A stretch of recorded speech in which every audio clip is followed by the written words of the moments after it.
Le 16 novembre 2021, l'intersyndicale avait déposé un préavis de grève générale qui comportait 8 points, dont la réforme de la PSG au profit d'une gouvernance politique.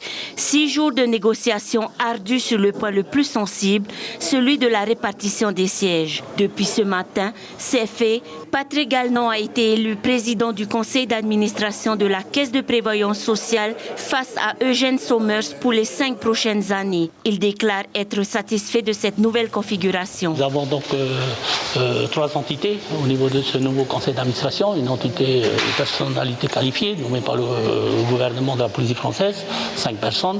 Il y a 5 représentants des centrales patronales et 5 représentants des centrales syndicales.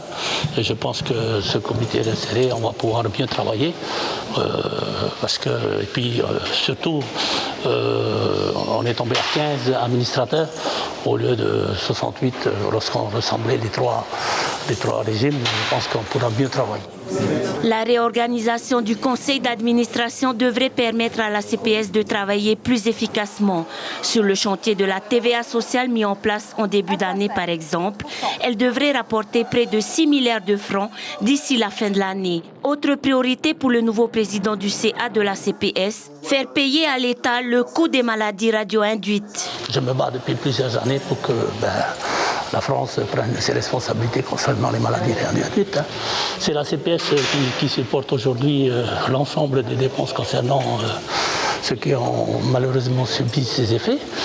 Je ne comprends pas pourquoi aujourd'hui la France ne prend pas ses responsabilités pour pouvoir nous rembourser la CPS. Son adversaire à l'élection, Eugène Somers, souhaite lui mieux utiliser la dotation annuelle versée au CHPF, soit plus de 14 milliards de francs chaque année. Ce n'est pas à la caisse de prévoyance sociale de financer l'hôpital. Parce qu'il y a une dotation que la CPS donne à l'hôpital de 14 milliards 500 millions. C'est pour ça que la CPS a des problèmes au niveau d'assurance maladie et au niveau de la retraite. Parce que le budget de l'assurance maladie finance aussi une partie de la retraite. Moi, je trouve ça anormal. L'hôpital, c'est un établissement public. C'est au pays à trouver le financement de cet hôpital, de cet établissement. Ce n'est pas à nous. La réforme de la PSG se poursuit. Après le changement de gouvernance, prochaine étape, les 3 régimes, salariés, non-salariés et solidarité, vont fusionner en un seul régime. Pour rappel, la CPS gère un budget de 130 milliards de francs par an. L'information en continu sur Polynésie la première, Internet et réseaux sociaux.